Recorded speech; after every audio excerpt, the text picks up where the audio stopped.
अब हम अपना नया चैप्टर करते हैं जिसका नाम है ई वे बिल। तो यहाँ पे जो है अब ई वे बिल होता क्या है, तो ये सबसे पहले यहाँ पर आपको क्या करना पड़ेगा, एक एक चीज जो है ध्यान से आपको करनी है। सबसे पहले वे बिल। वे बिल का मतलब होता है short note on way bill, रास्ते का बिल। यानी कि जो भी एक ट्रांसपोर्टर होता है, एक कोई ना कोई डॉक्यूमेंट तैयार करता है अपना, जब भी वो प्रोडक्ट्स वगैरह सप्लाई करता है, किसी दूसरी जगह लेकर जाता है, तो उसको वे बिल बोलते हैं। एक डॉक्यूमेंट बनाता है जिसके ऊपर वो लिखता है कि कहां से कौन कंसाइनर है, भेजने वाला कौन है, पाने वाला कौन है, सामान शुरू कहां से हुआ, सामान जा कहां रहा है, ये सारी बातें लिखता है। आपने कभी कोई भी चीज कुरियर कराई हो तो भी आपको पता होगा, ये सारी चीजें वो है रिसीट पे लिख कर देता है, उसको बोलते हैं वे बिल। इसके बाद जो है क्या कहते हैं, लोग बहुत सारा फेक इनवॉइस बनाते हैं। इस वजह से गवर्नमेंट ने उस वे बिल को इलेक्ट्रॉनिक करने का तरीका ढूंढा और गवर्नमेंट ने कहा कि जो भी आप ट्रांसपोर्टर वे बिल बनाता है, अब उसको क्या करना पड़ेगा, ऑनलाइन बनाना पड़ेगा, ई वे बिल के पोर्टल पे बनाना पड़ेगा। और गवर्नमेंट ने एक वेबसाइट बताई, ई वे बिल की वेबसाइट बताई, वहां बनाना पड़ेगा। तो पहले गवर्नमेंट पहले जो है आईसीआई ने इसके 3-4 फायदे बताए हैं, आपको ये फायदे याद होने चाहिए, क्या पता एग्जाम में क्वेश्चन आ जाए।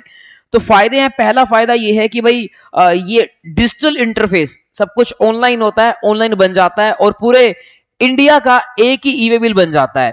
और इसीलिए एलिमिनेशन ऑफ स्टेट बाउंड्रीज, यानी कि अब क्या होगा, हर स्टेट पे जाकर लोगों की चेकिंग नहीं होगी, ट्रकों की चेकिंग नहीं होगी, तो फटाफट से जो है ट्रक की मूवमेंट हो जाएगी और चेन्नई से लेकर यहां तक सामान बहुत जल्दी पहुंच जाएगा, ऐसा गवर्नमेंट कहती है। फास्टर मूवमेंट ऑफ गुड्स हो जाएगा। इसके अलावा टर्न अराउंड टाइम, यानी कि फटाफट से ट्रक जो है अपना डेस्टिनेशन पे पहुंचेंगे, जिससे लॉजिस्टिक इंडस्ट्री को फायदा होगा और अपना डिस्टेंस ज्यादा ट्रेवल करेंगे। ये सारी बातें लिखी हुई है। इसके अलावा यहां पर भी लिख रखा है सप्लाई चेन एफिशिएंसी से काम करेगी, फास्टर मूवमेंट होगा। और ई वे बिल जो है क्या कहते हैं, single E way bill is required. अगर आपको सामान यहां से लेकर चेन्नई तक भेजना है तब भी आपको एक ही ई वे बिल की रिक्वायरमेंट है। ऑनलाइन जनरेट होता है, इजी है और कार्बन फुटप्रिंट कम होता है, क्योंकि अब पेट्रोल पे ज्यादा खर्चा नहीं होगा, बहुत जल्दी जो है पहुंच जाएगा सामान। ये सारी बातें यहां लिख रखी हैं। इसके अलावा अब आता है sir, how E way bill is generated. E way bill कैसे जनरेट होता है। ई वे बिल जनरेट करने के लिए आपको जो है एक फॉर्म भरना पड़ेगा जिसका नाम है ई वे बिल 01। ये आपको फॉर्म भरना पड़ेगा and that will be filed on your common portal, जो कि जीएसटी का कॉमन पोर्टल है। जैसे कि हाँ, ये कॉमन पोर्टल जो है वो वाला कॉमन पोर्टल नहीं है, gst.gov.in। ई वे बिल का अलग पोर्टल दिया गया, तो ये जो है ई वे बिल का पोर्टल है। इसके अलावा आप चाहो तो क्या कर सकते हो, ऑनलाइन अपना जाकर भी फाइल कर सकते हो, या कोई ऐप दे देगी गवर्नमेंट, ऐप के थ्रू भी फाइल कर सकते हो, एसएमएस के थ्रू भी ई वे बिल बना सकते हो, और कोई और टूल दे देंगे हम, उसके थ्रू भी आप ई वे बिल बना सकते हो, ऐसा गवर्नमेंट कहती है। इसके अलावा आप जो है क्या कहते हैं, अपना ई वे बिल कौन कौन बना सकता है, सप्लायर भी बना सकता है, रेसिडेंट भी बना सकता है, ट्रांसपोर्टर भी बना सकता है, कोई भी जो है क्या कहते हैं ई वे बिल बना सकता है। बस ई वे बिल बनाने के लिए रिक्वायरमेंट क्या है, बंदे के पास क्या होना चाहिए, वो रजिस्टर्ड होना चाहिए, उसके पास क्या होना चाहिए, जीएसटी नंबर। क्योंकि जीएसटी नंबर के थ्रू ही उसको क्या करना पड़ेगा, ई वे बिल पोर्टल के ऊपर क्या करना पड़ेगा, रजिस्ट्रेशन कराना पड़ेगा। इसके अलावा अगली बात ये आती है कि जो हमने बताया आपको कि भाई हर एक बंदे का रजिस्ट्रेशन होना जरूरी है, तभी वो क्या बना पाएगा, ई वे बिल। मान लो कोई ट्रांसपोर्टर ई वे बिल बनाना चाहता है तो रजिस्ट्रेशन होना जरूरी है, ऐसा मैंने बताया। बट यहां पर एक बात आती है कि सप्लायर और रेसिपिएंट, जो भी ई वे बिल बनाना चाहता है उसके पास रजिस्ट्रेशन होना चाहिए। सप्लायर बनाना चाहता है तो सप्लायर के पास होना चाहिए, रेसिपिएंट बनाना चाहता है तो रेसिपिएंट के पास आरसी होना चाहिए। अगर दोनों में से किसी के पास आरसी नहीं है तो नहीं बना पाएंगे। लेकिन ट्रांसपोर्टर तो फिर भी बना सकता है, चाहे उसके पास आरसी हो या ना हो, फिर भी बना सकता है, क्योंकि ट्रांसपोर्टर को क्या किया जाएगा, एक ट्रांसपोर्टर आईडी अलॉट की जाएगी। तो यहां क्या लिख रखा है कि उसको एक यूनिक जो है क्या कहते हैं, ट्रांसपोर्टर आईडी दी जाएगी, जिसका क्या नाम रखा गया है, ट्रांजिन। ट्रांजिन का मतलब क्या है, ट्रांसपोर्टर आईडी। और इसके अंदर क्या होगा, ये जो है क्या, इसके अंदर वही स्टेट कोड होगा, पैन नंबर होगा और चेकसम डिजिट होगी। यानी कि जैसे जीएसटी का नंबर कितने डिजिट का होता है, 15 डिजिट का, वैसे ही ये ट्रांसपोर्ट आईडी भी कितने डिजिट की होगी, 15 डिजिट की, जिसका शुरू के 2 डिजिट होगा स्टेट कोड, आगे होगा पैन नंबर और तीसरी क्या होगी, 3 होंगी चेकसम डिजिट। इसके अलावा जो है क्या कहते हैं, तो ट्रांसपोर्टर क्या कर सकता है, चाहे वो अनरजिस्टर्ड हो, फिर भी अपने क्लाइंट्स के लिए क्या बना सकता है, ई वे बिल बना सकता है, क्योंकि वो अपना जो है ट्रांसपोर्टर आईडी को यूज करके ई वे बिल बना सकता है। अब बात आती है कि ई वे बिल जो है क्या कहते हैं, कहां जरूरत है, where e way bill is जरूरत, मतलब नेसेसरी, कहां रिक्वायर्ड है। तो देखो लिख रखा है कि ई वे बिल इज रिक्वायर्ड जहां पर मूवमेंट ऑफ गुड्स होता है वहां ई वे बिल रिक्वायरमेंट होता है, कि यानी कि जहां पर सामान को उठाकर दूसरी जगह ले जाया जाता है वहां ई वे बिल इज रिक्वायर्ड होता है। तो जहां जो है सामान की मूवमेंट की जरूरत होती है वहां ई वे बिल इज रिक्वायर्ड होता है। साथ में एक्सीडिंग 50,000 रुपए, यानी कि अगर सामान, जैसे ये मैंने सामान उठाकर यहां रख दिया था, e way bill is not required क्योंकि 50,000 रुपए का सामान नहीं है। तो अगर 50,000 रुपए से ऊपर का सामान होता तो ई वे बिल की रिक्वायरमेंट होती है। इसके अलावा हाँ, ये मत समझना कि जब सप्लाई होगी, आप बोलोगे सही तो सप्लाई ही नहीं है तो ईवी बिल की रिक्वायरमेंट नहीं है। जरूरी नहीं है कि सप्लाई हो तब भी ईवी बिल की जरूरत होती है। For reason other than supply, यानी कि हो सकता है सप्लाई ना भी हो, जहां डिलीवरी चालान बनता है, ठीक है, वहां सप्लाई नहीं होती लेकिन फिर भी वहां ईवे बिल रिक्वायरमेंट होती है। तो इससे फर्क नहीं पड़ता कि सप्लाई हुई है या ना हुई, जहां गुड्स की क्या होगी, मूवमेंट होगी, वहां क्या बनाना पड़ेगा, ईवे बिल आपको बनाना पड़ेगा। और इवन कई बार जो है क्या कहते हैं, आरसीएम के केस में भी क्या बनाना पड़ सकता है, ईवे बिल किसको बनाना पड़ सकता है, जो भी रेसिपिएंट है उसको बनाना पड़ सकता है ईवे बिल, अगर उसका सप्लायर क्या होगा, अनरजिस्टर्ड, लेकिन रेसिपिएंट क्या है, रजिस्टर्ड, और वो क्या लेकर आ रहा है, सामान लेकर आ रहा है, तो उसको हो सकता है ईवे बिल बनाना पड़े अगर सामान 50,000 रुपए से क्या है, ऊपर का है तो। क्योंकि सप्लायर रजिस्टर्ड नहीं है तो वो तो बनाएगा नहीं, तो रेसिपिएंट की रिस्पॉन्सिबिलिटी बन जाती है कि उसको बनाना पड़ेगा, क्योंकि सामान उसका कल को पकड़ा गया तो फिर क्या कहते हैं, पुलिस को क्या बताएंगे। इसके अलावा जो है क्या कहते हैं, अगर दोनों नहीं बनाते हैं तो फिर किसकी रिस्पॉन्सिबिलिटी बन जाती है, ट्रांसपोर्टर की रिस्पॉन्सिबिलिटी बन जाती है कि उनको बनाना पड़ेगा। तो यहां पर जो है सप्लायर या रेसिपिएंट, वो दोनों जो है क्या कहते हैं, दोनों में से कोई भी बंदा, जो भी बंदा क्या कर रहा होगा, who causes movement of goods, जो भी बंदा सामान लेकर जा रहा है। जैसे कि मान लो सप्लायर कहता है कि मैं जो है घर तक आपका सामान छोड़कर आऊंगा, तो यहां रिस्पॉन्सिबिलिटी किसकी है, सामान लेकर जाने की, सप्लायर की। तो यहां फिर किसको बनाना पड़ेगा, सप्लायर को। अगर मान लेते हैं सप्लायर कहता है मैं तो अपनी दुकान के बाहर ही आपको सामान दे दूंगा, अपने आप घर लेकर जाना, तो वहां रिस्पॉन्सिबिलिटी किसकी है, रेसिपिएंट की सामान लेकर जाने की, तो वहां किसको बनाना पड़ेगा, रेसिपिएंट को। लेकिन मान लो दोनों में से कोई नहीं बनाता, फिर भी कौन फंसेगा, ट्रांसपोर्टर, उसको बनाना पड़ेगा अगर 50,000 रुपए से ऊपर का सामान है तो। सो ट्रांसपोर्टर का तो सामान ही नहीं है, वो नहीं बनाएगा, मना कर देगा। हाँ कर दे मना, कोई दिक्कत नहीं है, सामान जब्त हो सकता है, तो फिर जो है अल्टीमेटली रिस्पॉन्सिबिलिटी तो रेसिपिएंट या नुकसान तो सप्लायर या रेसिपिएंट का हो गया ना। तो कुल मिला के बात ये है, लॉ इज नॉट क्लियर कि भाई कौन बनाए कौन ना बनाए। लॉ सिर्फ इतना कहता है 50,000 से ऊपर का सामान है तो ईवी बिल होना चाहिए, ठीक है। अब बनाए कौन, तुम आपस में डिसाइड कर लो कौन बनाएगा। इसके अलावा अब यहां पर जो है देखो लिख रखा है सप्लाई के केस में भी बनाना पड़ता है, एग्जाम सप्लाई के केस में भी बनाना पड़ता है। नहीं नहीं नहीं, एग्जाम सप्लाई के केस में नहीं बनाना। ऑल्दो मूवमेंट ऑफ गुड्स तो हो रहा है, बट अभी मैंने जो क्या कहते हैं आपको 50,000 रुपए बताया, वो 50,000 रुपए जो है क्या कहते हैं, वो सिर्फ किसका है, टैक्सेबल सप्लाई का। अगर आपकी वैल्यू ऑफ सप्लाई में एग्जाम्प्ट सप्लाई है तो वो इंक्लूड नहीं की जाती, सिर्फ टैक्सेबल सप्लाई की वैल्यू देखी जाती है, 50,000 से ऊपर होगी तभी जो है ईवे बिल बनेगा। इसके अलावा अगर क्या कहते हैं 50,000 से ऊपर का सामान है और डिलीवरी हो रही है, सेल नहीं हुआ है, लेकिन वैसे ही इंटरस्टेट वैसे ही इंटर ब्रांच ट्रांसफर है, या फिर क्या कहते हैं, अभी डिलीवरी चालान क्यों क्यों बनता था, जहां सप्लाई नहीं होती थी वहां डिलीवरी चालान बनता था, जैसे कि क्वांटिटी भी पता नहीं है या सेल और अप्रूवल बेसिस है, इन सब चीजें में इन सब केसेस में बनता था डिलीवरी चालान। तो जहां जहां डिलीवरी चालान बनता है वहां पर भी क्या बनाना पड़ेगा, ईवे बिल, अगर सप्लाई 50,000 रुपए से क्या है, ज्यादा की है तो। इसके अलावा हैंडीक्राफ्ट गुड्स वगैरह के केस में भी जो है क्या कहते हैं आपको ईवे बिल बनाना पड़ सकता है। जो वर्कर को ईवे बिल बनाना क्या था, कंपलसरी था, क्योंकि हमने ये बोला था कि हम हैंडीक्राफ्ट गुड्स को तभी छोड़ रहे हैं इंटरस्टेट ट्रांसफर करने के लिए। हैंडीक्राफ्ट गुड्स को हम तभी छोड़ रहे हैं क्या करने के लिए, इंटरस्टेट ट्रांसफर करने के लिए, जब वो क्या बनाएगा, उसके पास पैन नंबर होगा और क्या बनाना पड़ेगा, ईवे बिल। तो अगर हैंडीक्राफ्ट गुड्स इंटरस्टेट बेचे जाते हैं तो उनको ईवे बिल क्या होता है, कंपलसरी। ऐसे ही अगर जो वर्क के लिए आप सामान इंटरस्टेट देते हो तो ईवे बिल लेना क्या हो जाता है, कंपलसरी। यहां मैंने यही लिख रखा है कि गुरुग्राम में हो रहा है जो वर्क और मारुति का शोरूम कहीं और है, दिल्ली में है या कहीं और है, तो उस केस में ईवे बिल रिक्वायरमेंट बन जाएगी। तो इंटरस्टेट अगर होगा तो उस केस में जो है ईवे बिल बनाना जरूरी हो जाएगा, जो वर्क के केस में और हैंडीक्राफ्ट गुड्स के केस में। इंटरस्टेट नहीं है, इंट्रास्टेट है तो आपको 50,000 तक की छूट मिल जाएगी, वो तो ऑलरेडी आपको बताया हुआ है। इसके अलावा तो यही लिखा रखा है, who causes movement of goods, वही है सप्लायर जो है अपना ट्रांसपोर्ट करके जा रहा है तो सप्लायर को बनाना पड़ेगा, और अगर रेसिपिएंट जा रहा है तो फिर रेसिपिएंट को बनाना पड़ेगा, ये तो ऑलरेडी बता चुका हूं मैं।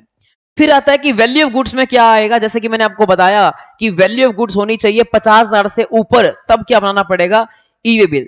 तो वैल्यू ऑफ गुड्स में क्या आता है, ये बोलता है कि वैल्यू ऑफ गुड्स में आता है सेक्शन 15 की वैल्यू, जो आपने वैल्यूएशन चैप्टर में पढ़ी थी वही वैल्यू आएगी। बट यहां पर क्या आता है, यहां जो है सिर्फ एक बात और खास आती है, वो इंक्लूडिंग टैक्सेस।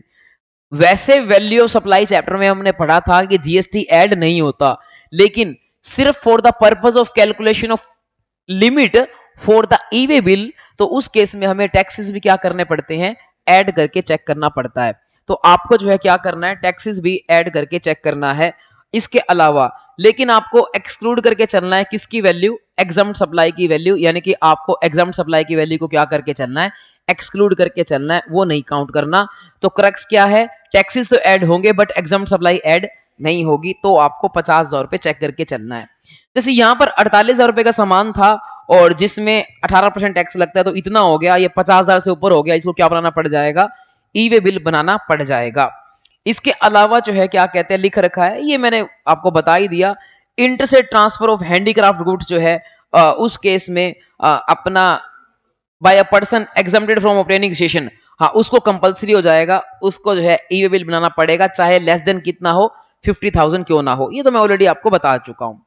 इसके बाद अब आ गया bill to ship to model, याद है ये वही अपना कल भी किया था आईटीसी चैप्टर के अंदर, कि यहां पर बिल बनते हैं दो, आईटीसी मिलता है दो बंदे को, ए ने बिल बनाया बी के और बी ने बिल बनाया सी के ऊपर, लेकिन जो है क्या कहते हैं, सामान सीधा ए ने भिजवा दिया सी को, बिल बनते हैं यहाँ पर दो, एक तो जो आईटीसी मिला है बी को, एक आईटीसी मिलेगा सी को। बट यहाँ पर सामान जो है डिलीवर हुआ है एक बार, तो ई वे बिल बनेगा एक, चाहे कोई मर्जी बना ले, लेकिन एक ई वे बिल ही बनेगा। तो दो इनवॉइस के लिए only A one E way bill is required, तो लिख रखा है इधर ए और बी और कोई भी पर्सन या ट्रांसपोर्टर ई वे बिल जनरेट कर सकता है, यहां ऐसा लिख रखा है। इसके बाद आगे चलते हैं, नेक्स्ट है आपका हाँ, तो आगे है information to be furnished. E way bill में क्या क्या इंफॉर्मेशन आती है, तो ई वे बिल के अंदर दो पार्ट होते हैं, पार्ट ए में तो किसकी डिटेल आती है, सप्लायर की डिटेल आती है, जैसे कि क्या लिख रखा है, जीएसटी नंबर ऑफ सप्लायर आता है, रेसिपेंट सप्लायर का और रेसिपेंट दोनों का क्या नंबर आता है, जीएसटी नंबर आता है, डिलीवरी का प्लेस आता है, इसके अलावा टैक्स इनवॉइस की डिटेल आती है, डेट आता है, वैल्यू ऑफ गुड्स आता है, एचएसएन कोड आता है, रीजन फॉर ट्रांसपोर्टेशन आता है, ये सारी बातें जो है आती हैं।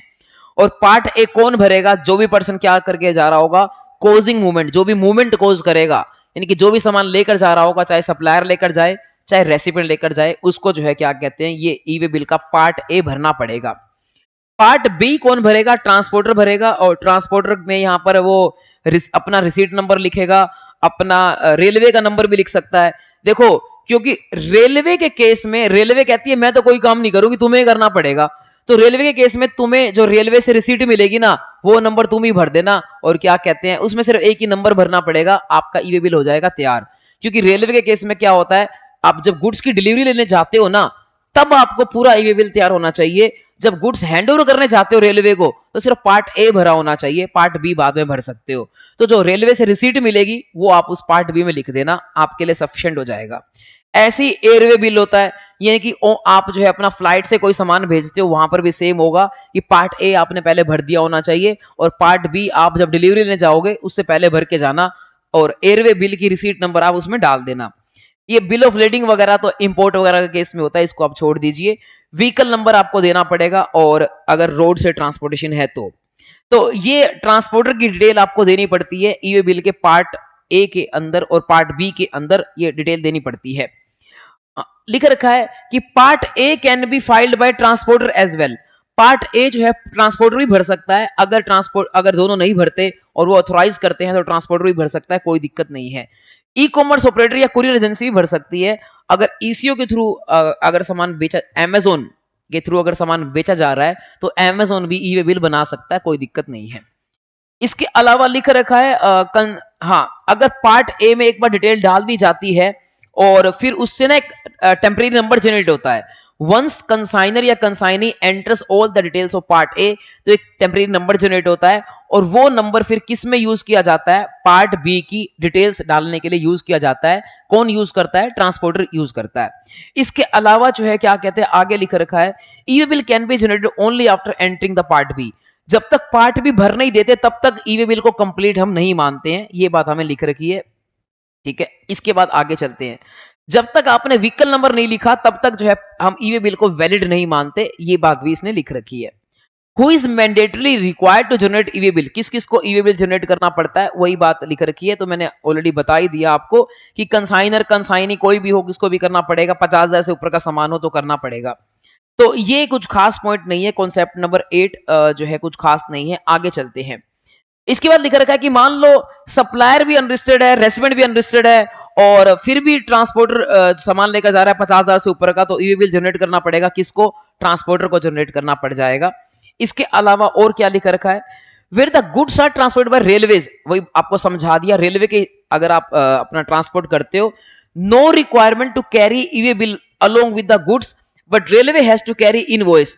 हाँ, रेलवे कैरी नहीं करेगा e way bill, but railway के पास इनवॉइस तो होना चाहिए, लेकिन ई वे बिल जनरेट तो करना पड़ेगा आपको, और वो प्रोड्यूस करना पड़ेगा at the time of delivery. Delivery के टाइम आप ई वे बिल दिखाओगे तभी रेलवे आपको डिलीवरी करेगा।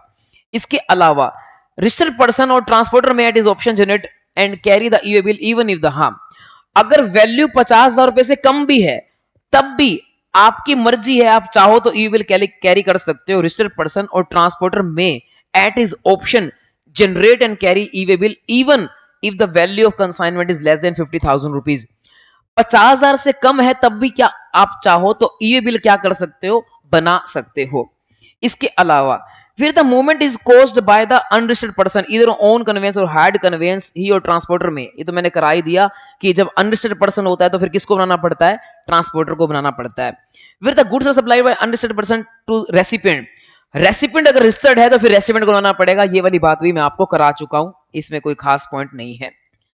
आगे है when it is not required not mandatory to furnish details in part B, कहां पार्ट बी भरना जरूरी नहीं है, वो वहां था जहां पर एक ही स्टेट हो, एक ही स्टेट के अंदर 50 किलोमीटर तक का आई थिंक डिस्टेंस हो, तो उस केस में आपको पार्ट बी भरने की जरूरत नहीं रहती है। देखो क्या लिखा रखा है, part B not required if distance up to 50 kilometer within the state, same state हो, और हम क्या कर रहे हो, एक प्लेस ऑफ बिजनेस से दूसरे प्लेस तक हम छोड़ रहे हो सामान, तो आपको जरूरत नहीं रहती है। तो ये मैंने आपको ऑलरेडी कराया था। इसके अलावा जो है क्या कहते हैं, सेम स्टेट होना चाहिए, 50 किलोमीटर होना चाहिए, तो पार्ट बी रिक्वायर्ड नहीं होता है। इसके बाद यूनिक ई वे बिल नंबर का मतलब हर जो क्या कहते हैं बिल का एक नंबर क्या दिया जाता है, यूनिक दिया जाता है। वो कौन देता है, गवर्नमेंट का पोर्टल देता है। आगे चलते हैं। फिर ये आता है ट्रांसशिपमेंट। ट्रांसशिपमेंट का मतलब होता है एक गाड़ी से अगर जो है दूसरी गाड़ी में सामान ट्रांसफर किया जाता है तो की बात आती है। अगर हम एक गाड़ी से सामान ट्रांसफर करते हैं दूसरी गाड़ी में, कई बार गाड़ी खराब हो जाती है तो ट्रांसफर कर सकते हैं, यस हम ट्रांसफर कर सकते हैं। तो अगर दूसरी गाड़ी में ट्रांसफर करते हैं तो क्या होता है, देखो क्या लिख रखा है कि अगर आपने जो है दूसरी गाड़ी में ट्रांसफर किया तो आप कर सकते हो, लेकिन वहां पर क्या करना पड़ेगा, आपको जो है अपडेट करनी पड़ेगी detail of conveyance in part B.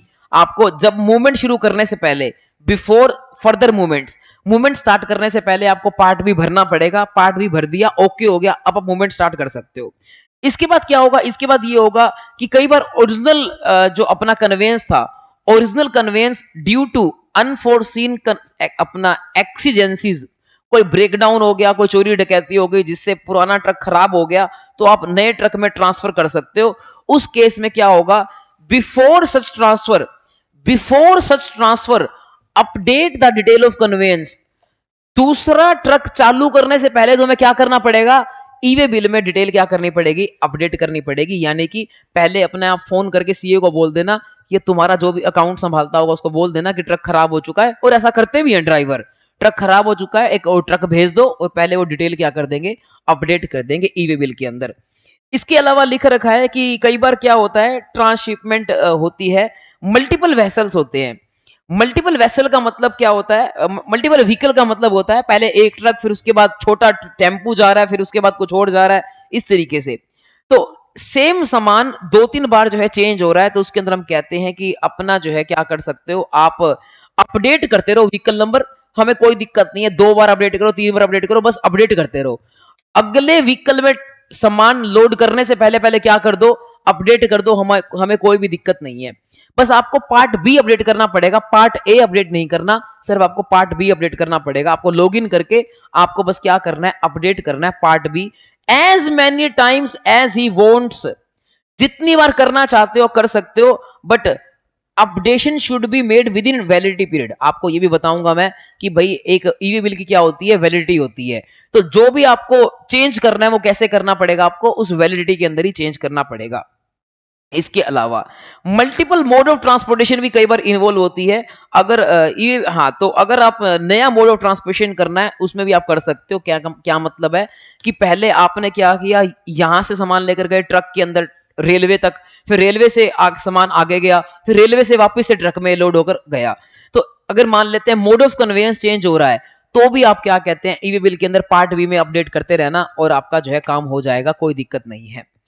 इसके अलावा जो है फिर आगे चलते हैं अगले टॉपिक पे, जो कि है हमारा ये एग्जाम्पल बना रखा है कि जब भी हम अपडेट करेंगे, नया ट्रांसपोर्टर लेकर आएंगे, तो बस आप कितने भी बार अपडेट कर सकते हो। और इसके बाद लेटेस्ट व्हीकल जो होगा वही डिपार्टमेंट चेक करेगा। Latest vehicle number should be available on the e-way bill. जो भी e-way bill pay latest vehicle होगा ना, वही कौन चेक करेगा, वही गवर्नमेंट चेक करेगी। Should match with the vehicle carrying case checked by department. मान लो डिपार्टमेंट ने चेक किया, तो उस टाइम जो भी व्हीकल होगा ना, उसको मैच होना चाहिए कहां से, ईवे बिल के अंदर से। इसके बाद assigning e way bill to number to the another. इसमें क्या होता है, इसमें ये होता है कि भाई आपने पार्ट ए भर दिया और आप में असाइन कर सकते हो e way bill to another person. यानी कि आप जो है ईवे बिल दूसरे ट्रांसपोर्टर को दे सकते हो। मतलब मैंने पार्ट ए भर दिया, अब मैंने पार्ट बी के लिए असाइन कर दिया कि ट्रांसपोर्टर तो अपने आप भर दियो। तो अगर आपने ट्रांसपोर्टर को असाइन कर दिया तो अपडेट करने के लिए पार्ट बी, तो फिर वो पार्ट भी अपने आप ही क्या कर सकता है, अपडेट कर सकता है। दूसरा मान लेते हैं क्या होता है, एक ट्रक खराब होता है, तो दूसरे उसके भाई को बोलता है कि भाई अब तू छोड़ाइयो आगे सामान, तो फिर वो अपने आप ही क्या करेगा, पार्ट भी अपडेट कर देगा ट्रांसपोर्टर। ऐसी बात लिख रखी है। इसके बाद ये कोई खास पॉइंट नहीं है, इसका क्या ही एग्जाम में क्वेश्चन बनाकर पूछेगा, एक बार एग्जाम्पल पढ़ लेना। आगे चलते हैं कंसोलिडेटेड ईवे बिल। इसके ऊपर भी खैर कभी क्वेश्चन तो नहीं आया है। मेन थ्योरी का क्वेश्चन जहां बन सकता है बता दूंगा। एक तो 50,000 वाली अमाउंट इंपॉर्टेंट है, उसके ऊपर क्वेश्चन बन सकता है, एक मैं आगे बता दूंगा। कंसोलिडेटेड ईवे बिल का मतलब होता है कि मान लो एक ट्रक है, इसका मैंने देखो एग्जांपल बना रखा होगा, ये रहा एक ट्रक है, इस ट्रक के अंदर 3 सामान है। एक सामान एक बंदे का, दूसरा सामान दूसरे बंदे का, तीसरा सामान तीसरे बंदे का है। अब जो पहले बंदे का सामान है 50,000 से ऊपर है, इसका तो ईवे बिल अलग मिलेगा। दूसरे बंदे का सामान 50,000 से ऊपर है, इसका भी ईवे बिल मिलेगा। तीसरे बंदे का सामान 50 से नीचे है, इसका ईवे बिल नहीं होगा। बट ट्रांसपोर्टर का टोटल ट्रक का सामान जो है 50,000 से ऊपर है, तो ट्रांसपोर्टर को हर सामान का ईवे बिल बनाना पड़ेगा। तो ट्रांसपोर्टर को जो है क्या कहते हैं, ये जो तीसरा सामान है उसका भी क्या बनाना पड़ेगा, ईवे बिल बनाना पड़ेगा। तो कहने का मतलब क्या है, ट्रांसपोर्टर पहले तो इनका सबका ईवे बिल बनाएगा। जिनका ऑलरेडी बन चुका तो ओके, जिनका नहीं बना उसका बनाना पड़ेगा। या तो ट्रांसपोर्टर का पूरा ट्रक 50,000 से कम का सामान है, तब तो क्या कहते हैं उसको नहीं बनाना। लेकिन उसका सारा सामान जोड़कर 50 से ऊपर होता है, तो उसको हर एक का जो है क्या कहते हैं, जितने भी सप्लायर्स होंगे सबका ईवे बिल अलग अलग पहले बनाना पड़ेगा। और फिर वो चाहे तो एक क्या कर सकता है, कंसोलिडेटेड ईवे बिल बना सकता है। कंसोलिडेट करने के लिए तो में लिखा है, चाहे तो कर सकते हो कंसोलिडेट, और चाहे तो सबको क्या कहते हैं अलग अलग आप रख सकते हो। तो ईवे बिल कंसोलिडेट जो होता है वो 02 फॉर्म के अंदर होता है, ईवे बिल 02 फॉर्म के अंदर कंसोलिडेट किया जा सकता है। तो यही कहानी लिखी होगी यहां पर कि अगर मल्टीपल कंसाइनेंट्स हैं तो उसके अंदर केस में क्या कर सकते हो, आप जो है क्या कहते हैं अपना ईवे बिल 02 फॉर्म के अंदर आप इसको कंसोलिडेट कर सकते हो। इसके अलावा आपको फिर ट्रांसपोर्टर को अलग अलग कंसाइनमेंट कैरी करने की जरूरत नहीं पड़ेगी, मतलब अलग अलग ईवे बिल कैरी करने की जरूरत नहीं पड़ेगी, एक वो कंसोलिडेट ईवे बिल कैरी कर सकता है। और कंसोलिडेट ईवे बिल की खुद की वैलिडिटी नहीं होती। कंसोलिडेट ईवे बिल की खुद की does not have independent validity, उसकी खुद की वैलिडिटी नहीं होती। उसकी वैलिडिटी कहां से डिराइव होती है, फ्रॉम जो उसके अंदर ईवे बिल कंटेन होते हैं, वहां से उसकी वैलिडिटी क्या होती है, डिराइव होती है। इसके अलावा जो है क्या कहते हैं अपना और कोई खास बात नहीं है, ये मैंने आपको पढ़ा ही दिया।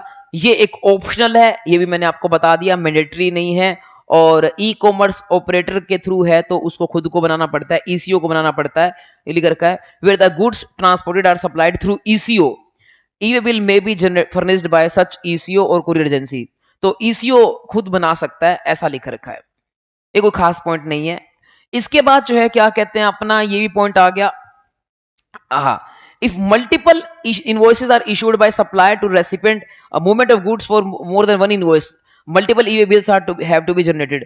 हर इनवॉइस का ई-वे बिल क्या बनाना पड़ेगा आपको, अलग अलग। एक ही सप्लायर ने एक ही रेसिपिएंट सारा को अलग अलग इनवॉइस बना के दिए हैं, तो फिर हमें अलग अलग क्या बनाना पड़ेगा, e-way bill. That is, for each invoice one e-way bill has to be generated. कहीं तुम सोचो 10 इनवॉइस का ई-वे बिल क्या बना दूं मैं, एक बना दूं, नहीं बना पाओगे। हर इनवॉइस का ई-वे बिल आपको क्या बनाना पड़ेगा, अलग अलग अलग बनाना पड़ेगा। Multiple invoices can not be club to generate single e way bill, ऐसे नहीं हो सकता, आप सिंगल नहीं बना सकते। हाँ, फिर क्या कर सकते हो, सारे ई-वे बिल इकट्ठे करके एक कंसोलिडेटेड ई-वे बिल बना सकते हो, बट एक बार के लिए आपको क्या करना पड़ेगा, सबको अलग अलग बनाना पड़ेगा। इसके बाद लिख रखा है information submitted for the e-way bill can be used for filing GST returns. हाँ, ये गवर्नमेंट आगे पोर्टल क्या कर देगी, सिंक्रोनाइज कर देगी, तो जो भी आप ई-वे बिल बनाओगे उसकी ऑलरेडी अपना डिटेल है, किसमें चली जाएगी, आपकी R1 में चली जाएगी। जैसे मैंने किसमें समझाया था, ई इनवॉइस के केस में बताया था, वैसा ही कुछ होने वाला है। इसके अलावा cancellation of e way bill, e way bill has been generated, goods are either not transported. अगर आप चाहते हो ई-वे बिल गलती से जनरेट हो गया, मेरे पास तो कई बार बच्चों के फोन आ जाते हैं, आप आरटीओ शिप में जाओगे, मेरे को फोन करोगे, सर गलती से ना मैंने गलती ई-वे बिल बना दिया है, हांसी का एड्रेस था, अपना भिवानी का एड्रेस डाल दिया है, अब मैं क्या करूं। तो भाई 24 आवर्स के अंदर आप उसको क्या कर सकते हो, कैंसिल कर सकते हो। तो e-way bill may be cancelled with in 24 hours, और अगर 24 घंटे बीत गए हो तो फिर कुछ भी नहीं हो सकता, फिर तो आप ई-वे बिल कैंसिल नहीं कर पाओगे। तो अगर आप जो है, हाँ, फिर आपके पास एक ही ऑप्शन है, आप अभी क्या होता है, जैसे ई-वे बिल बनता है ना, तो आपके रेसिपिएंट के पास एक मैसेज आता है उसको एक्सेप्ट या रिजेक्ट करने का। तो अगर आपके 24 घंटे बीत चुके हैं, तो फिर आप रेसिपिएंट को फोन करके कहना, रेसिपिएंट को फोन करके क्या कहना कि भाई 72 घंटे के अंदर तेरे पास मैसेज आएगा, उसको क्या कर दियो, रिजेक्ट कर दियो, तो आपका कैंसिल हो जाएगा, अदरवाइज आपके पास ऑप्शन नहीं है। इसके अलावा जो है लिखा रखा है, e way bill number generated is valid for 15 days for the updation of part B. आपने पार्ट ए भर दिया, पार्ट ए भर के छोड़ दिया, तो एक टेम्परेरी नंबर जनरेट हो जाएगा, वो नंबर वैलिड रहेगा कितने दिन के लिए, 15 दिन के लिए। REG01 में भी कितने दिन होते थे, 15 दिन, यहां पर भी कितने दिन है, 15 दिन। तो इसके बाद आगे चलते हैं, वैलिडिटी पीरियड। ई-वे बिल में कभी भी करेक्शन नहीं की जा सकती, उसका एक ही तरीका है, गलत बन गया है तो डिलीट ही करके नया बनाया जा सकता है। इसके बाद अगली बात आती है वैलिडिटी। एक ई-वे बिल कितने दिन के लिए वैलिड रहेगा, तो एक ई-वे बिल जो है, अगर वो डिस्टेंस है अप टू 200 किलोमीटर तो एक दिन के लिए वैलिड रहेगा, डिस्टेंस है 200 से ज्यादा तो पर 200 किलोमीटर एक एक दिन बढ़ता जाएगा। मान लो डिस्टेंस है 2500 किलोमीटर, तो 12 दिन प्लस के एक दिन और 13 के दिन हो जाएंगे, क्योंकि राउंड ऑफ हम ऊपर करेंगे हमेशा, चाहे अपना पॉइंट 1 आ रहा हो तब भी राउंड ऑफ पर क्या करेंगे, ऊपर करेंगे। तो अगर जो है क्या 200 किलोमीटर तक जो है एक दिन माना जाएगा, और for every 200 kilometre 1 additional day जो है मिल जाता है। ये उस केस में है जब other than over dimensional cargo, बड़े बड़े ट्रकों को छोड़कर छोटे छोटे ट्रकों के लिए 200 किलोमीटर पर डे है, और बड़े ट्रकों के लिए कितना है, 20 किलोमीटर पर डे है, 20 किलोमीटर पर डे है। इसके अलावा लिखा रखा है, मल्टी मॉडल शिपमेंट इन विच एटलीस्ट 1 लैग इन्वॉल्व्स शिप। यानी कि मल्टी मॉडल का मतलब क्या, पहले सामान यहां से लेकर मुंबई गया, मुंबई तो ट्रक में गया, फिर उसके बाद वहां पर शिप में लोड हुआ, शिप में लोड होकर चेन्नई गया, चेन्नई जाकर फिर से ट्रक में लोड होकर फैक्ट्री गया। तो इस केस में जो है क्या कहते हैं, मल्टी मॉडल बोलेंगे, और इसमें एक मोड किस चीज का है, शिप का। उस केस में भी हमें कैसे काउंट करना है, 20 किलोमीटर पर डे काउंट करना है। तो दो केस में 20 किलोमीटर पर डे काउंट करना है, एक तो बड़े ट्रक, और दूसरा जहां पर मल्टी मॉडल हो और वहां पर भी बीच में क्या इन्वॉल्व हो, शिप इन्वॉल्व हो, तो आपका ऐसे होगा। अदरवाइज कैसे होगा, 200 किलोमीटर पर डे काउंट करना है।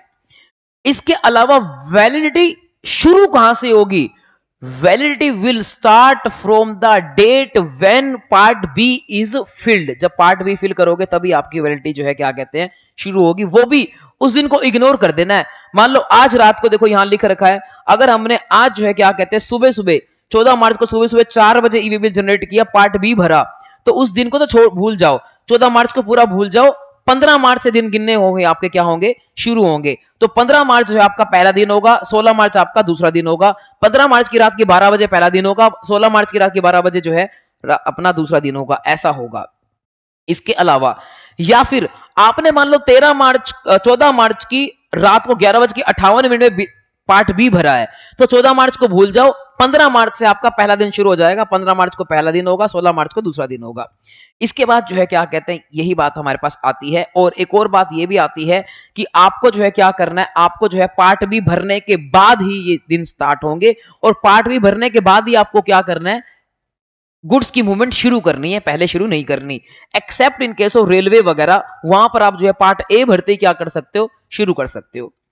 इसके बाद जो है क्या कहते हैं, अपना ये एग्जांपल पढ़ लेना। और अब है एक्सटेंशन ऑफ वैलिडिटी पीरियड का मतलब ये है कि सर मेरे को चेन्नई से सामान यहां लाना था, वो डिस्टेंस है 2200 किलोमीटर, 11 दिन मिलने थे, लेकिन पता क्या हुआ, रास्ते में ट्रक हो गया खराब, तो क्या कहते हैं अब मैं टाइम बढ़वा सकता हूं? यस, आप जो है टाइम बढ़वा सकते हो। ट्रक खराब हो गया, स्ट्राइक हो गई, धरना प्रदर्शन हो गया, रोड जाम हो गए, कुछ भी ऐसा हो गया, तो आप क्या कर सकते हो, अपना जो है इसकी वैलिडिटी बढ़वा सकते हो।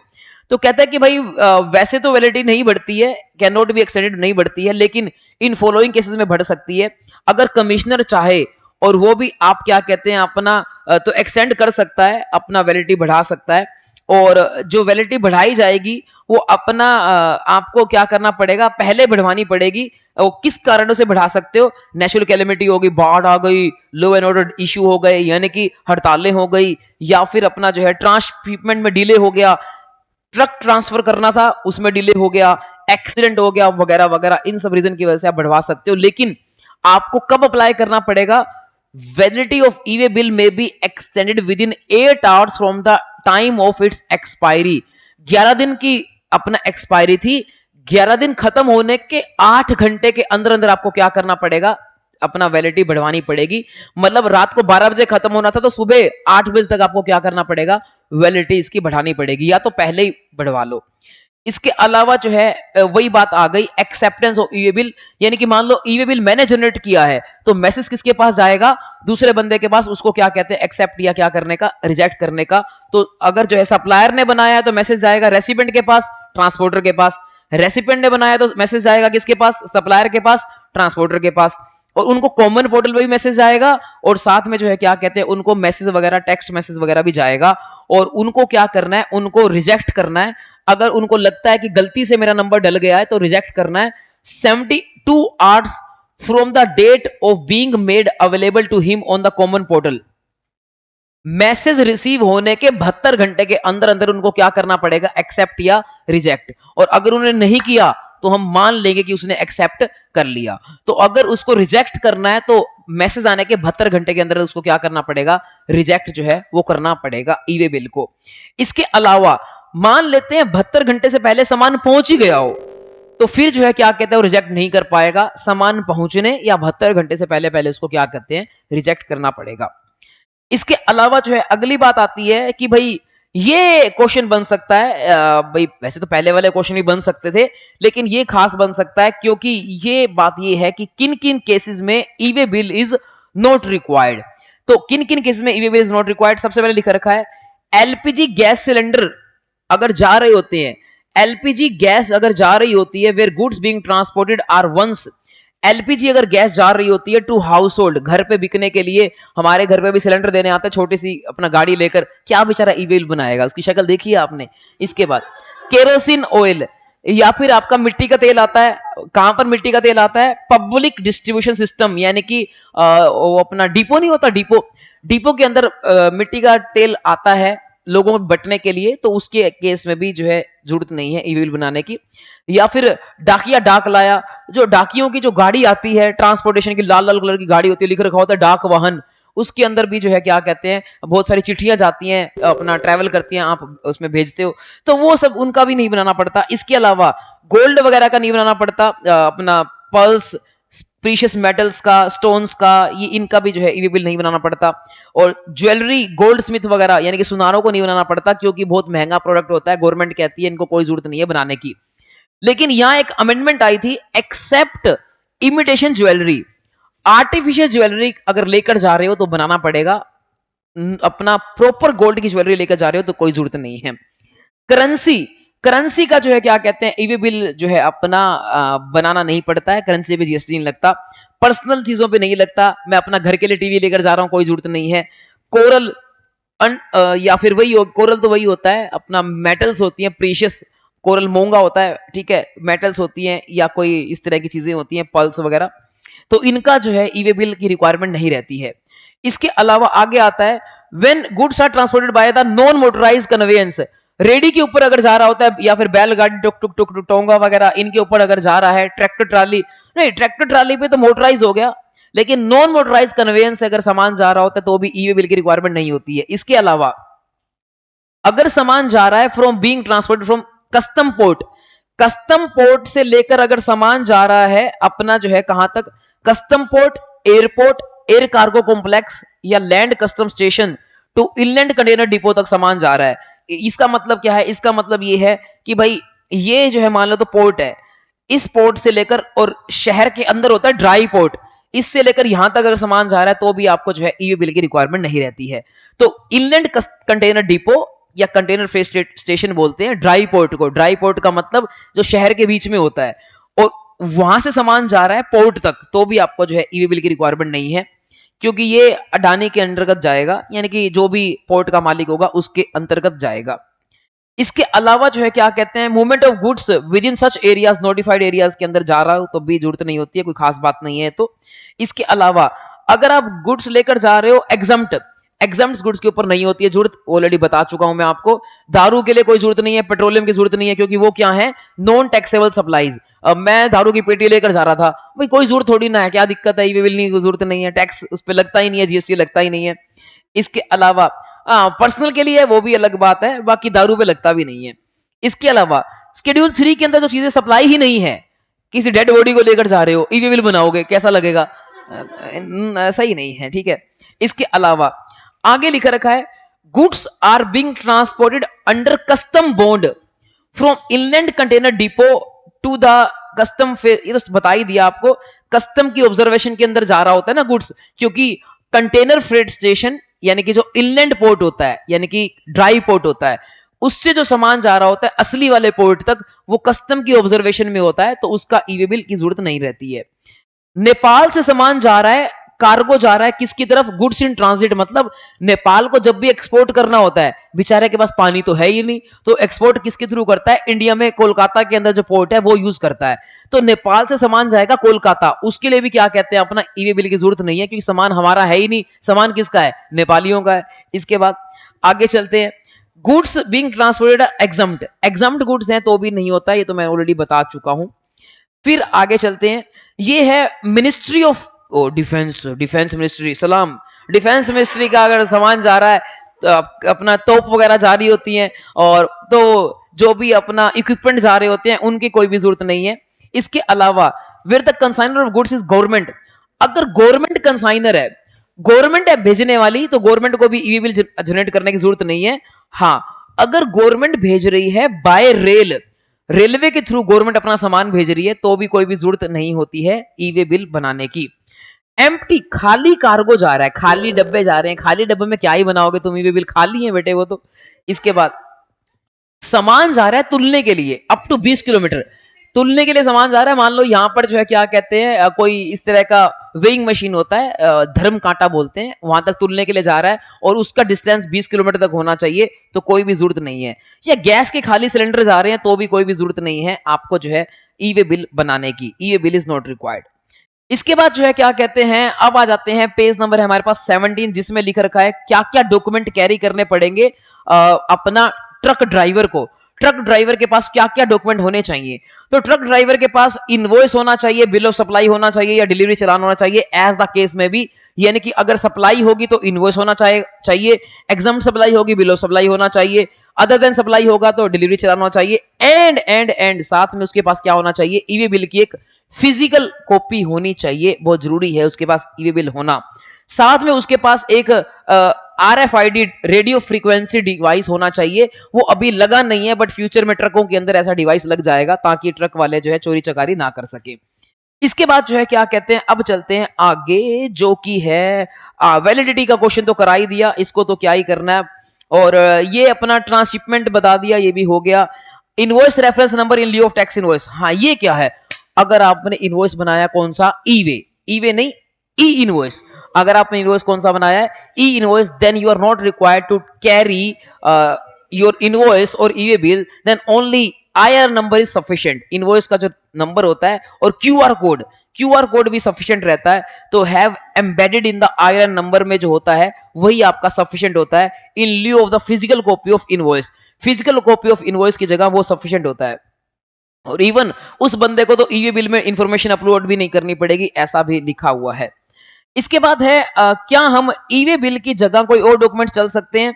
Where the circumstances of warrant, commissioner may require the person in charge of conveyance to following documents instead of e way bill. E way bill की जगह ये डॉक्यूमेंट चल सकते हैं अगर जो है कौन चाहे, कोई कमिश्नर चाहे तो। कमिश्नर चाहे तो ई वे बिल की जगह जो है टैक्स इनवॉइस को भी चला सकता है कि ओके टैक्स इनवॉइस बना हुआ है, ई वे बिल के लिए माफ कर सकता है, खास पॉइंट नहीं है। आगे चलते हैं। Verification of document and conveyance. इसमें क्या होता है कि जब भी क्या होता है कि ट्रक जा रहा था, ऑफिसर ने आके रोक दिया, ऑफिसर ने कहा कि भाई दिखाओ ट्रक की चेकिंग कराओ, तो आपको ट्रक की चेकिंग करानी पड़ी। चेकिंग कराओगे तो सारे डॉक्यूमेंट्स आपको क्या कराने पड़ेंगे? चेक कराने पड़ेंगे। तो एक बार ऑफिसर ने रोक दिया, इंटरसेप्ट कर लिया और सारे डॉक्यूमेंट चेक कर लिए, तो बार बार ऑफिसर आपको नहीं रोक सकता, एक बार ही रोक सकता है, पूरी चेकिंग कर ली, अनलेस उसके पास दोबारा कोई सबूत नहीं मिल जाता। ऑफिसर को क्या करना पड़ता है? रिपोर्ट बनानी पड़ेगी कि मैंने क्या किया है, इसकी चेकिंग की है। उसको दो पार्ट में रिपोर्ट बनानी पड़ती है। एक रिपोर्ट तो उसको तुरंत अपलोड करनी पड़ती है कुछ घंटों के अंदर, और दूसरी रिपोर्ट जो है उसको क्या कहते हैं 3 दिन के अंदर अपलोड करनी पड़ती है। तो देखो इसमें क्या लिखा रखा है, इसके अंदर जो है लिखा रखा है कि रेडियो फ्रीक्वेंसी डिवाइसेस अपलोड किए जाएंगे। वो तो अभी है नहीं, देखो वो तो अभी नया प्रोविजन है, उसके लिए तो नहीं आ सकता एग्जाम में। तो इंस्पेक्शन के बारे में आते हैं, वेरिफिकेशन ऑफ गुड्स। इसमें यही बोला मैंने आपको कि जब भी वेरिफिकेशन होगी तो 24 घंटे के अंदर जो है क्या कहते हैं ऑफिसर को एक रिपोर्ट पार्ट ए में सबमिट करनी पड़ेगी, और पार्ट बी में उसको रिपोर्ट 3 दिन के अंदर जो है सबमिट करनी पड़ेगी। और कमिश्नर चाहे तो इसको आगे भी बढ़ा सकता है, और एक बार वेरिफिकेशन हो जाता है तो बार बार नहीं रुकवा सकते। देखो लिखा रखा है नो फर्दर जो है क्या कहते हैं फिजिकल वेरिफिकेशन आप करवा सकते हो, अनलेस आपके पास सबूत हो किस चीज का, कि भाई जो है क्या कहते हैं अपना इसमें कोई गड़बड़ी वाला सामान है। इसके बाद है facility for uploading information regarding detention of vehicle. अगर आपका व्हीकल, आपका ट्रक ऑफिसर 30 मिनट से ज्यादा देर तक रोक के रखता है, आपको गर्मी में परेशान करता है, तो आप फटाफट से ऑनलाइन पोर्टल पे उसकी क्या कर सकते हो? कंप्लेंट कर सकते हो। लास्ट टॉपिक आता है blocking of e way bill. Blocking of e way bill का मतलब होता है अगर सप्लायर या रेसिपिएंट कोई गड़बड़ करेगा तो उसके जीएसटी नंबर को यूज करके ई वे बिल बनाना हम क्या कर देंगे? ब्लॉक कर देंगे। सर क्या गड़बड़ करेगा? वो ये गड़बड़ करेगा, क्या गड़बड़ लिख रखी है? देखो ये गड़बड़ लिख रखी है। पहली गड़बड़ उसने क्या किया, उसने कंपोजिशन स्कीम वाला था और उसने अपनी रिटर्न जो है लगातार 2 क्वार्टर की नहीं दी है। ठीक है, जो उसको स्टेटमेंट देनी होती है सीएमपी 08 फॉर्म में, लगातार उसने कितने क्वार्टर की नहीं दी? 2 क्वार्टर। ये याद कर लेना, आ सकता है क्वेश्चन। इसके अलावा रेगुलर बंदा है तो उसने जो है क्या कहते हैं 2 टैक्स पीरियड की रिटर्न फाइल नहीं की, यानी कि मंथली वाला है तो 2 महीने हो गए, और क्वार्टरली क्यूआरएमपी वाला है तो 2 क्वार्टर हो गए, 2 क्वार्टर की उसने रिटर्न फाइल नहीं की। या फिर उसने जो है एनी 2 मंथ्स की R1 फाइल नहीं की, 2 महीने हो गए R1 फाइल नहीं की। या फिर क्या कहते हैं अपना उसने a person whose registration has been suspended under provision of rule 21A, ये कौन सा पैदा हो गया? देख रहे हो तुम्हारे में क्या लिख रखा है? प्रोविजंस जिसने तोड़े हो रूल 21A के। हाँ, आरसी सस्पेंड होगी। क्यों सस्पेंड हो गई? चलो देखते हैं। तो मतलब आपका आरसी सस्पेंड कर दिया गया किसी रीजन की वजह से। तो ये 4 तरह के लोग हैं जिनका जो है क्या कहते हैं, ये 4 तरह के लोग हैं, 4 तरह के लोग हैं जिनका क्या किया जाएगा? ई वे बिल बनाने की इजाजत उनको नहीं दी जाएगी। लेकिन इसमें एक अमेंडमेंट आई थी आज से कुछ साल पहले। क्या अमेंडमेंट थी? देखना, समझना ध्यान से। अब यहां पर इसको समझाने के लिए मैं आपको बताना चाहूंगा कि भाई क्या है, इसको समझाने के लिए देखो ये है भाई, दोषी ये है, इसने गड़बड़ की है, तो ये ई वे बिल नहीं बना पाएगा। अब गौरव सर ने क्या किया, इस बंदे को सामान बेचा तो दोषी है, तो क्या गौरव सर ई वे बिल बना पाएंगे? यस, बना पाएंगे, क्योंकि ये बंदा जब रेसिपिएंट है तब तो ई वे बिल बन सकता है। ये बंदा जब क्या है, सप्लायर है, तो ई वे बिल नहीं बन सकता। अर्लियर क्या हुआ करता था, ना तो रेसिपिएंट बना सकता ना ही सप्लायर। तो मतलब एज अ रेसिपिएंट भी नहीं बना सकता था, एज अ सप्लायर भी नहीं बना सकता था, एज अ ट्रांसपोर्टर भी नहीं बना सकता था। अब क्या है, जब ये बंदा सिर्फ क्या है, एज अ सप्लायर, तो ई वे बिल नहीं बन सकता। अच्छा, अब इस दोषी बंदे ने विवेक सर को सामान बेचा, तो क्या विवेक सर ई वे बिल बना सकते हैं? नहीं बना सकते, क्योंकि ये बंदा क्या है, सप्लायर। तो इस ट्रांजैक्शन के ऊपर ई वे बिल नहीं बन सकता। तो इसी के साथ हमारा जो है क्या कहते हैं, ये चैप्टर होता है खत्म। और बस यही बात है कि ये चैप्टर हो गया है खत्म, और इसमें कोई अमेंडमेंट थी नहीं। तो मिलेंगे आपसे नेक्स्ट चैप्टर के अंदर नए कंसेप्ट्स के साथ। Bye bye.